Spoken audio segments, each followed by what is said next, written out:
Wade Carrington stepped into the blistering sun with his hat tipped low and boots coated in trail dust. Dust Haven, Arizona. Territory summer of 1881. Heat poured from the sky like molten iron, and every breath came with the weight of earth and fire. Horses shuffled in the shade restless. The saloon behind him buzzed faintly with lazy voices and clinking glasses. But Wade wasn't in a rush. Not anymore. That's when he heard her. "Please, mister, just one coin." The voice was small but carried. He stopped. Standing in front of him was a little girl, maybe 5, maybe 6, barefoot dusty, her faded gingham dress held together by willpower and thread. Her cheeks were pink with sunburn, and her knuckles were wrapped tight around a torn rag and a cloudy bottle of polish. Wade looked down, shielding his eyes from the glare. "Little hot, out to be earning coin," he said, voice low like gravel rolling over a bed of coals. Her chin quivered. "It's for my mama," she whispered. "She's real sick." That made Wade blink. He'd seen that look before on children in burned-out villages during his days riding with the Rangers, hollow-eyed kids who carried the weight of the world like grown men. He knelt slowly, his boots creaking as he did, coming eye to eye with her pale gray gaze. "What's your name, darlin'?" "Lily," she murmured. "Mama says not to beg. I tried the store, the blacksmith. They all said no." Wade reached into the inside pocket of his coat and pulled out a coin. Not copper-silver. Real value. He held it between his fingers, letting it catch the light. "You keep it," he said. "No need to polish anything." Her eyes went wide, but she didn't smile. Instead, she just stared for a beat, then took it with both hands like he'd given her fire in the cold. And then she cried. Not the loud wailing kind, the kind that just made her shoulders shake, the kind that made a man's throat tighten. "Where's your mama?" he asked softly. Lily sniffled and pointed past the general store toward the far end of town. "Back behind the smithy. We got a tent. Mama gets real cold even in the day." Wade stood squinting down the road. Then, without another word, he bent and gently lifted the girl onto his hip. She weighed almost nothing. Her heels were red from walking barefoot over sun-baked dirt. That settled it. As they passed by the bank and the shuttered barber shop, a few townsfolk paused watching the dust-covered cowboy with the little girl clinging to his collar. Some just turned their heads, muttering as if shame was contagious. Behind the blacksmiths, in a patch of dry weeds and warped crates, he saw a sagging canvas tent, barely upright, sun-bleached and silent. The kind of shelter made for one night, but stretched into weeks. Wade ducked inside. It was hotter in there than outside. The canvas trapped heat like a kiln. A woman lay on a flattened blanket, her hair dark and slicked with sweat, her face flushed red beneath pale skin. Her breath came ragged. Ma Lily whispered, scrambling from Wade's arms. The woman stirred. "Lily," she rasped. Her voice was dry, cracked. "I brought someone." Wade took off his hat. "Ma'am, name's Wade Carrington. Your daughter just bought herself a silver angel." The woman tried to sit up, failed. "We don't need charity," she said faintly. Wade knelt beside her. "That's good," he replied. "I'm not offering any. Just medicine, maybe some soup. Nothing more." Tears welled up in her eyes, but she looked away. "I'll be back before sundown," Wade promised, rising. "Try to stay awake, ma'am." Outside, Lily clutched the coin to her chest. "Will Mama be okay?" "I'll do what I can," Wade said, laying a hand gently on her head. "She's lucky to have you." She didn't answer, just nodded like she'd already learned not to believe too quickly. Wade turned and walked off into the heat. He'd ridden into Dust Haven for whiskey and a quiet room. He left with neither. But something in Lily's eyes and the way she offered work instead of begging had stirred something he thought was long buried. He'd spent years chasing fugitives' ghosts and regrets. Maybe now, just once, he'd try chasing something worth keeping alive. By sundown, Wade returned. He brought back a tin of broth from the cookhouse, a bottle of quinine, and a thick blanket traded from a passing trapper. The wind had picked up dry and biting. Inside the tent, he found Lily asleep in the corner, arms wrapped around the silver coin like a charm. Her mother blinked when he entered. "You came back," she whispered. "I said I would." She didn't speak again, just watched him with wary eyes as he knelt beside the fire he'd started outside the flap and placed the tin above the flames. "I don't like owing anyone," she murmured after a while. "You don't," Wade replied. "I'm just passing through." She narrowed her eyes at that, but said no more.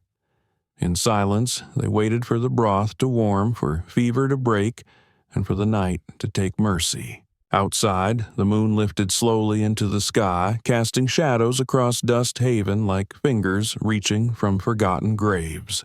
Inside, a man who had nothing to prove sat beside a woman with nothing left to give, and a child who had asked for mercy and for once been answered. The stew simmered quietly over the small fire Wade had coaxed to life. He stirred it slowly, the tin pot rattling with each movement of his hand. Inside the tent, the air was thick, not just with heat, but with the smell of sweat canvas and slow-burning desperation. Clara Whitmore. Lily's mother lay with her back propped against a rolled-up bedroll, her breath raspy but steadier than before. Her eyes, hazel and wary, followed Wade's movements, as if expecting the price of his kindness to reveal itself at any moment. Wade passed her the tin mug half filled with broth. "Try to sip it slow," he said. She hesitated, her hands trembling as she accepted the drink. Her fingers brushed his dry and fragile. "You said you're just passing through," she murmured, "but you're still here." "I reckon I'd change plans like some folks change shirts," Wade replied, crouching beside the flap. "Besides, I've seen fevers like this before. They don't wait." Clara didn't answer. She drank slowly, then leaned back with a wince sweat shining on her brow. Wade laid the quinine beside her, already unstoppered. "You got a last name Carrington?" she asked after a while. "Just Wade these days," he said, adjusting the blanket around Lily's small form. "Used to be more." She gave a faint smirk. "Ain't we all?" Outside, night dropped over Dust Haven like a curtain. Coyotes howled in the hills. Horses shifted uneasily. Wade took up his spot beside the fire and began sharpening his knife on a stone. Every now and then he glanced back at the tent where Clara and Lily slept. That night, as the stars wheeled silently overhead, he heard a whisper, Lily's voice barely loud enough to carry through canvas. "Don't let Mama die," she breathed in her sleep. "You're the only cowboy that stopped." Wade's hands paused on the blade. He closed his eyes and the words settled in his chest like the dust in a forgotten grave. The next few days passed with the slow rhythm of survival. Wade brought roots and herbs from the woods, a rabbit one morning and fresh cloth torn from an old undershirt to help clean Clara's brow. He never explained why. Clara never asked. By the fifth night, the fever broke. Wade had stayed nearby, not hovering, just present. When Clara jolted awake in a cold sweat, he was already kneeling at her side, pouring cool water into her cupped hands. "I'm still alive," she rasped. "Looks that way," Wade said, offering a half-smile. She managed to sit upright the next day. Her face looked gaunt, but her hands were steadier, her voice no longer shivering. Her first full sentence came while Wade showed Lily how to properly balance a pot over the fire. "You're not from here." Wade nodded without looking up. "Nope. Dust Haven's a stop, not a home. It eats people alive," Clara muttered, staring out at the dusty trail leading back into town. "I've been eating worse," he replied. That drew the smallest laugh from her. "You ever been married?" "Not once." "I was," she said, brushing hair from her eyes. "In name." "He died blasting for a railroad cut. Left me a daughter and a pile of IOUs I couldn't burn. I'm sorry." She shook her head. "It's the West. Nobody stays sorry long out here." Wade didn't speak after that, but he stayed. He fixed the flap on the tent when it sagged too low. He reinforced the corners with sticks and rope. When the roof leaked during a surprise shower, he patched it with waxed cloth, not mentioning the blisters he got from melting the pitch by firelight. In town, people had begun to notice. Whispers trickled in like bad water through a canteen seam. They called him the one shacking up with the sick widow, as if kindness were a weakness. Wade didn't care. He'd heard worse said about better men. One afternoon, Lily came running her feet, kicking up plumes of dirt, a torn book clutched in her hands. "Mama says I'm too little to read yet, but can you tell me the story?" Wade took the book gently, brushing off the grit. The pages were half gone, the cover sun-bleached and warped, but the drawings were still there, a rabbit, a hunter, a storm. He sat beneath a half-dead mesquite tree, and Lily climbed into his lap without hesitation. As he read aloud, Clara watched from the tent, her eyes glistening. For the first time in what felt like years, she smiled. By dusk, the wind turned cool. They ate stew again, roots and onion and slivers of dried meat Wade had traded for 2 rabbit pelts. Clara, her hair braided loosely, leaned back on the rolled bedding, a patched shawl around her shoulders. "She falls asleep faster when there's a fire," she said, watching Lily curl into a ball beside her. "I don't blame her," Wade replied. There was silence after that. Not uncomfortable, but lived in. The kind that comes when 2 people have stopped pretending they don't notice each other. "Why us?" Clara asked finally. "Why care?" Wade stared at the flame turning a stick over the coals. "Because someone should have. And no one did." Clara turned her head sharply, lips parting, but no words came. Just breath.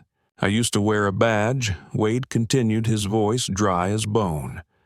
"Tracked outlaws across 4 states. They called me Carrington the Hound. What happened? I caught the wrong man once. Thought I had him cornered. He was unarmed, just looked scared. I shot him clean through the chest." Clara's gaze softened. "He wasn't who I thought Wade said. He was just a father, trying to protect his son." He paused, jaw tight. "I buried my badge that night, never took it up again." Silence swallowed them. The kind born of knowing too much about loss and not enough about peace. Clara pulled Lily closer, brushing her hair gently. "Do you still see him?" Every night, Wade whispered. The coals popped softly, casting flickering light on 3 people bound by a single coin and a single decision to stop and stay. Morning came slow, creeping in under the canvas flap with pale yellow light. Wade was already gone from his place by the fire, his saddlebag missing, but his boots were still near the entrance, well worn and caked with a thin crust of red dust. Clara sat upright, carefully brushing tangles from Lily's hair. Her hands were steadier now, but her lungs still rasped faintly with each breath. She glanced at the steaming mug of pine needle tea Wade had left before riding out to check his traps. There was no note. There never was. Just his presence in the form of warmth or food or silence. Around midday, he returned 2 rabbits slung from his saddle and a coil of twine draped over one shoulder. His boots thudded softly against the dirt as he approached the tent, nodding at Clara before setting to work skinning the rabbits. No words, just the efficient rhythm of someone used to living on the edge of necessity. "Rabbit again?" Clara asked, leaning against the post he'd hammered into the ground. "Unless you've got a chicken hidden in your bedroll," he replied without looking up. She smiled, brief but real. Wade glanced up and caught it, his eyes softening before turning back to the task. That afternoon, while Clara napped under the shade, Lily tugged on Wade's coat. "Can I ride him today?" "Who Whiskey?" Wade asked. She nodded, pointing to his old bay gelding tied up near a patch of dry grass. The horse raised its head lazily, tail flicking. Wade crouched beside her. "He's slower than molasses and stinks like old boots, but he's gentle." "You ever been on a horse?" She shook her head. "Mama says we don't got money for riding." Wade chuckled. "Good news. Today it's on the house." He lifted her into the saddle and held the reins loosely as they walked in slow loops near the tent. Lily grinned, mouth-open braids flapping in the breeze like streamers. Clara stepped out eventually, watching them with crossed arms and a look that hovered between fear and something like hope. "She'll fall," she warned. "She won't," Wade replied, keeping one hand just under Lily's boot. When they stopped, Wade let Lily slide down and pick up a stick to draw in the dust. He tied the horse back to the post and wiped sweat from his brow. Clara was still watching. "You do this for every stray you find?" she asked. "No," he said simply. He reached into his saddlebag and pulled out something wrapped in burlap-thin books. Their edges frayed, their spines warped by time and damp. He handed them to Clara. "I found 'em behind the store. Water damaged, but the words are mostly still there." She opened one and traced a sentence with her finger. "I taught once, back in Missouri. Before all this. Still got the voice for it." She looked up, startled. "What do you mean?" "You talk like the words matter," he said. For a moment, her pride softened. She held one of the books close, like it was something sacred. That night, they ate by the fire again. Lily curled up with a blanket and fell asleep with one of the books tucked under her chin. The firelight danced across Clara's face. She had braided her hair that day unevenly, but it was something. "I used to dream," she said softly, "of a white schoolhouse on a hill, a bell in front, big windows." Wade didn't interrupt. Then sickness happened, then Dust Haven, and now I just dream of food. "There's still time," Wade said, for what she asked, almost laughing. "To dream." She turned her head, slowly meeting his gaze. "You mean that?" "I do." A silence passed between them like a slow wind. Then Clara looked back toward the tent. "She's different when you're around." "Lily," she laughs, "she's strong. She thinks you're some kind of hero." "I'm not," Wade said flatly. "Maybe not," Clara replied. "But you stayed. That counts." They didn't talk about what that meant. They didn't need to. Later that night, after the fire had burned down to coals, Clara and Lily slept close together. Wade stood just outside the tent, watching the stars. The cold crept in again, thin and sharp, knifing through canvas and skin alike. He stepped back into the tent, pulling off his heavy wool coat. Slowly, gently, he draped it over them both, tucking it around Lily's shoulders, then over Clara's legs, pressing the edges down, like a father tucking in his child. He didn't say anything. He just walked back out into the dark and lay beside the fire alone, the stars like pinpricks above him, his breath rising like mist. When Clara awoke the next morning, her daughter warm beside her, she realized the coat wasn't hers. She looked out through the flap eyes, burning. "Damn you, Wade Carrington," she whispered, the lump in her throat rising. "You make it real hard not to feel again." And for the first time in years, she didn't feel cold. The sun hung high when the sound of iron-rimmed wheels creaked into Dust Haven, dragging a ghost behind them in the form of a crooked wagon. Its frame rattled with each bump, one wheel patched with twisted wire, Its driver, a man who looked like he'd been scraped from the underside of a poker table, sharp-cheeked, long-fingered, and mean in the bones. Jebediah Jeb Crawford. The townsfolk whispered his name like bad luck. Loan shark, land thief, dealer in desperation. His hat was too clean for someone living on the frontier, and his boots never touched dirt unless he was stepping on someone. Clara saw him first. She was hanging a damp shirt on a line Wade had rigged between the tent and a post. Her hands went still. Her breath caught. "Lily," she said sharply, "inside, now." The little girl obeyed without a word, ducking into the tent with wide eyes. Wade stepped out of the lean-to he'd been building nearby a makeshift woodshed to store firewood and kindling. The moment he spotted Jeb, his face didn't change, but his whole body shifted. Not fear, not surprise, recognition. "Well, well," Jeb drawled as he hopped off the wagon with theatrical slowness. "Didn't expect to find you still breathing, Miss Whitmore."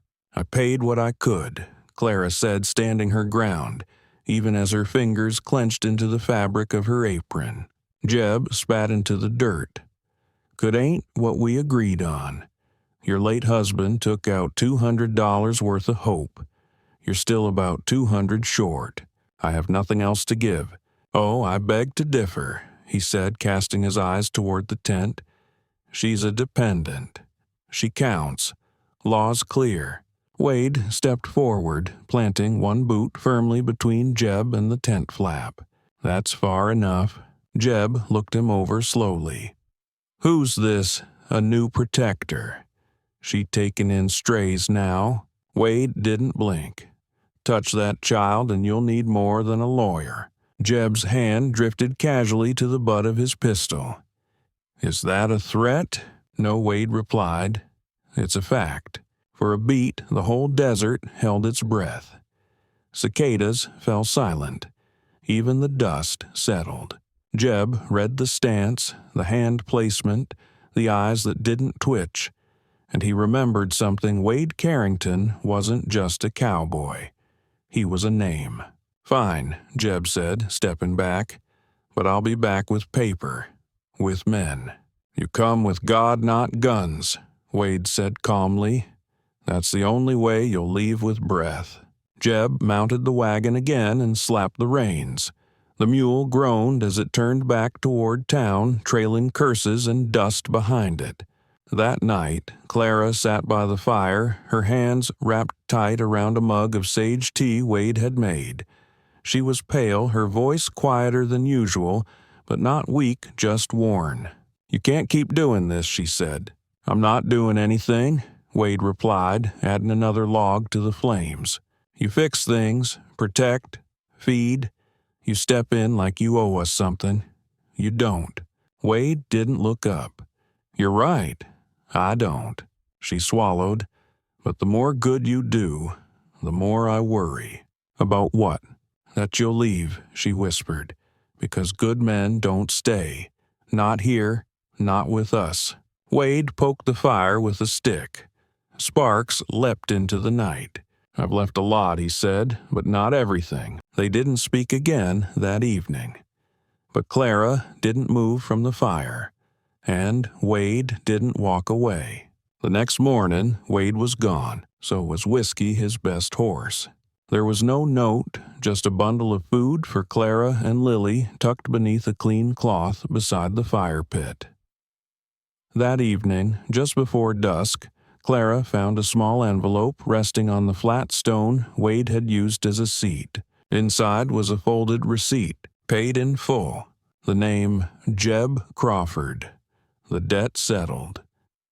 Beneath it, wrapped in cloth, was a single silver coin, the same one Lily had begged for on the street. The coin that had started everything. Days passed. Clara didn't speak of it. Lily didn't ask. They just lived, ate red, collected dry brush, watched the sun rise and fall. Sometimes Clara would step outside and scan the horizon, not expecting anything, but hoping. Spring crept into Dust Haven on soft winds and blooms of gold. The frost melted. Lily, now reading whole sentences aloud with proud, deliberate care, would sit beneath the cottonwoods and sound out words while her mother traced them into the dirt. Then one evening, Wade returned. He didn't knock or call out, just appeared beyond the trees like he'd never left. He leaned against a nearby pine arms, crossed. Clara saw him first setting down her wash basin and walking over slowly, unsure whether to slap him or hug him. He spoke first. Bought some land, 3 miles east. Has water, decent soil. No snakes that I've seen. Clara raised an eyebrow, and she asked. Wade reached into his coat and pulled out something wrapped in linen. He unrolled it. A simple ring, bent from a horseshoe nail, polished until it gleamed faintly in the twilight. I ain't a preacher, he said, but if a broken man can still build something right. He paused. Would you build it with me? Clara stared. Her mouth opened, closed. She looked at the ring, then at Wade, the man who'd stood between her daughter and the world, who had given away his best horse for her name. Then she took the ring and slid it onto her finger. It ain't gold. It's stronger, she said. From the edge of the stream, Lily yelled, Mama, come see the flower with the purple heart.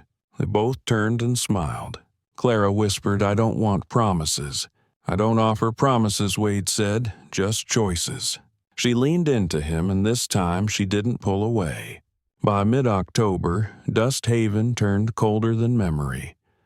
Not suddenly, but with creeping inevitability like regret. The heat still burned during the day, but the nights dropped sharp as knives, the kind of cold that sank into your joints and whispered into the spaces between your bones.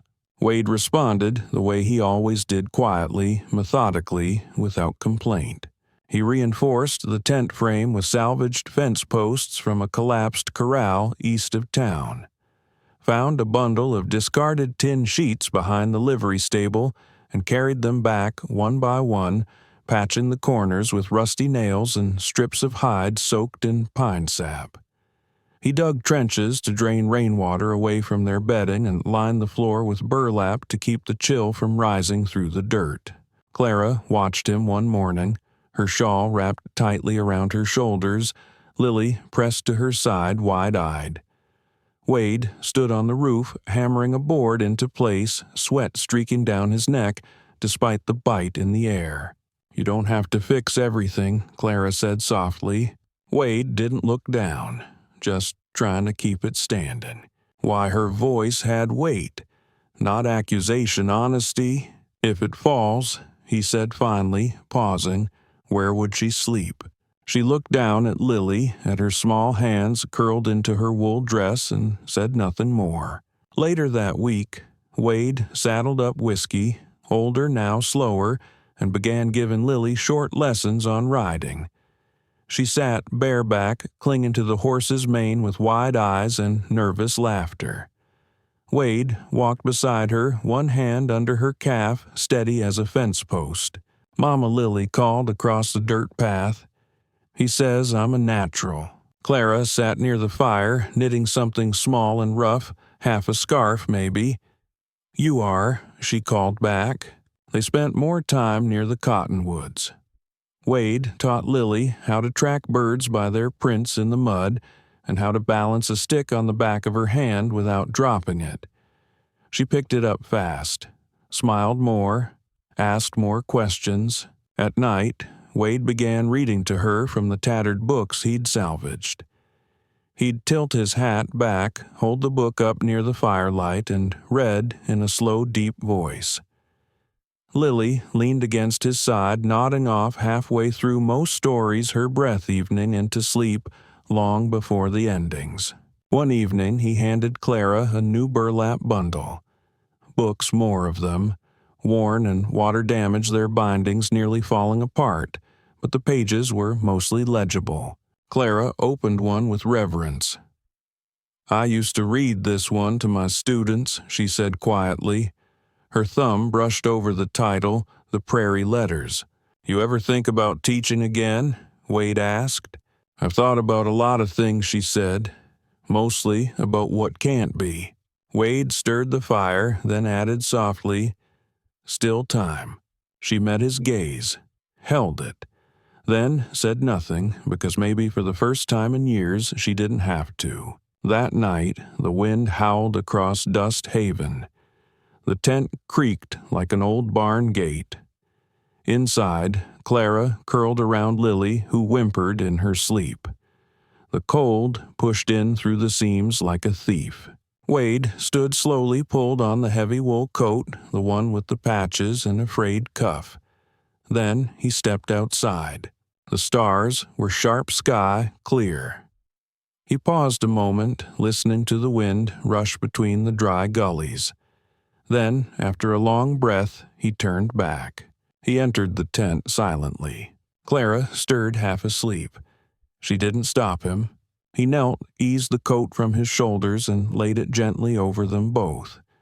His fingers smoothed the edges, tugging it around Lily's shoulders first, then Clara's legs. He tucked it in like a quilt, checking for gaps, and then he stepped back into the night.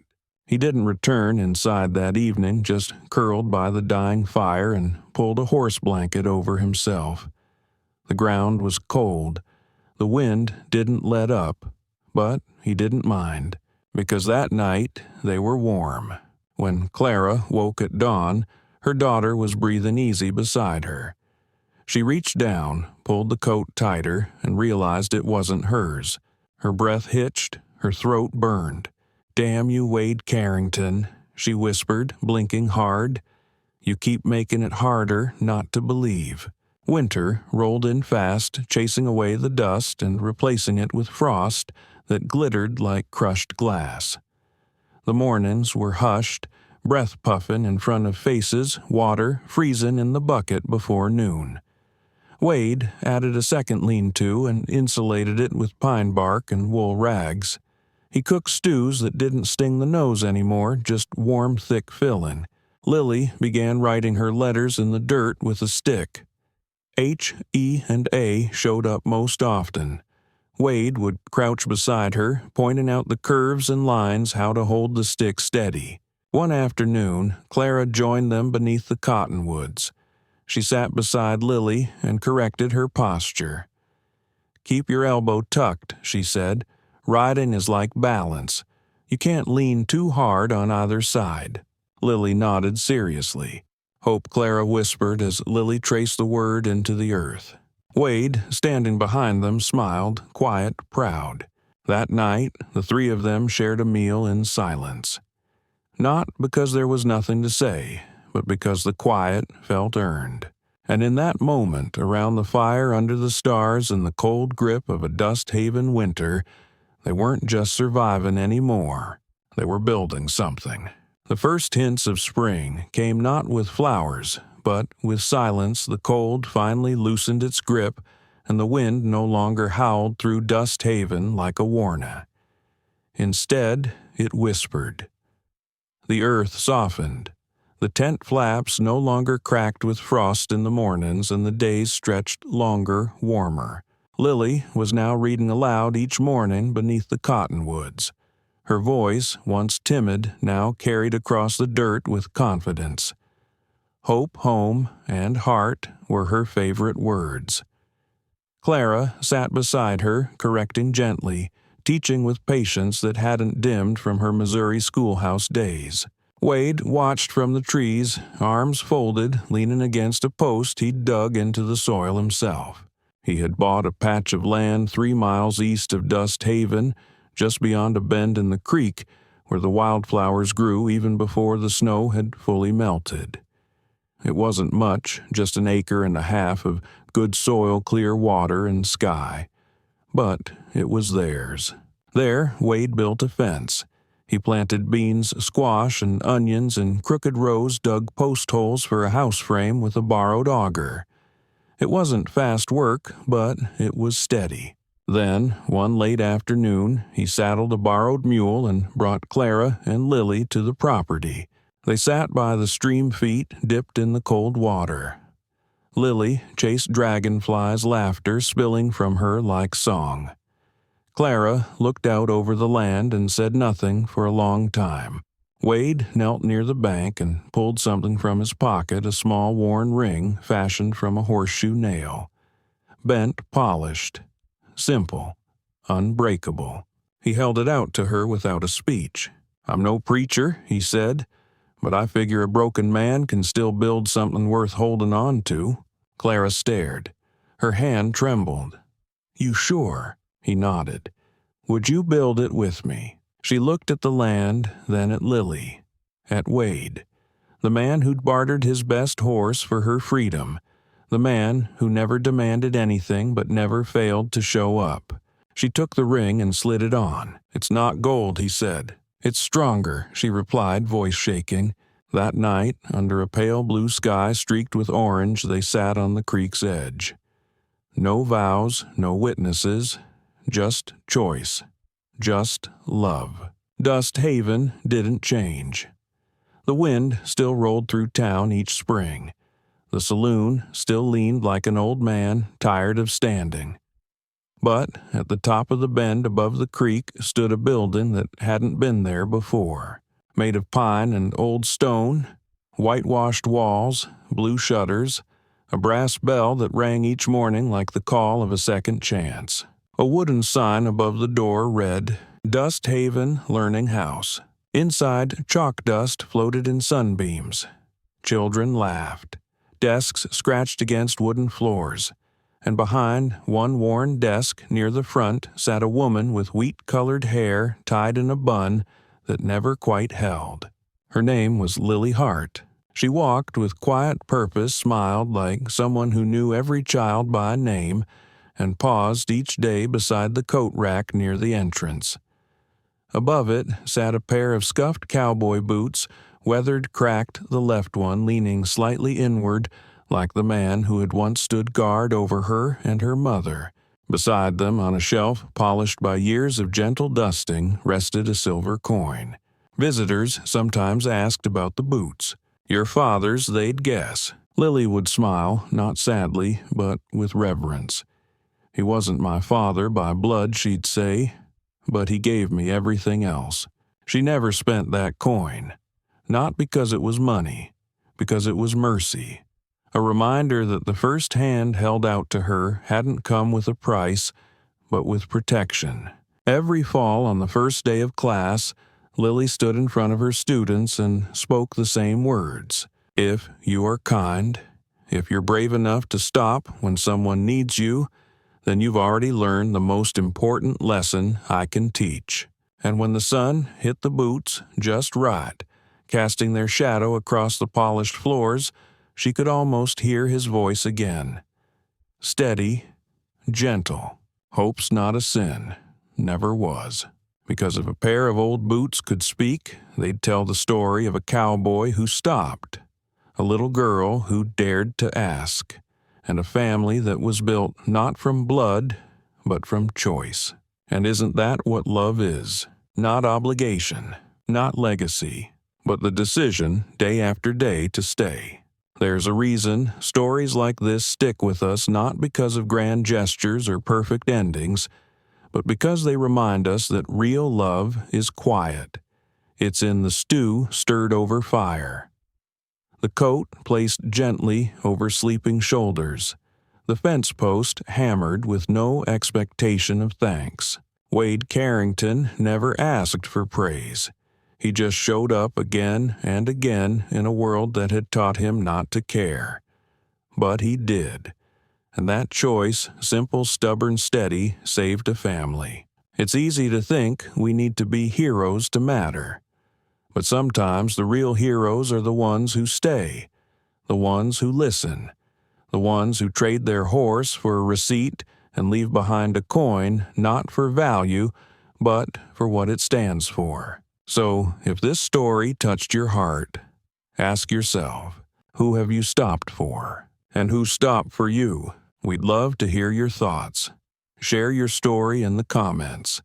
And if you believe in second chances, quiet love, and dusty boots that still remember, Subscribe to Whispers of the Wild West. Hit that bell. Stay with us, because the frontier may be gone, but the stories are still being written one choice at a time. And sometimes it only takes one coin to change everything.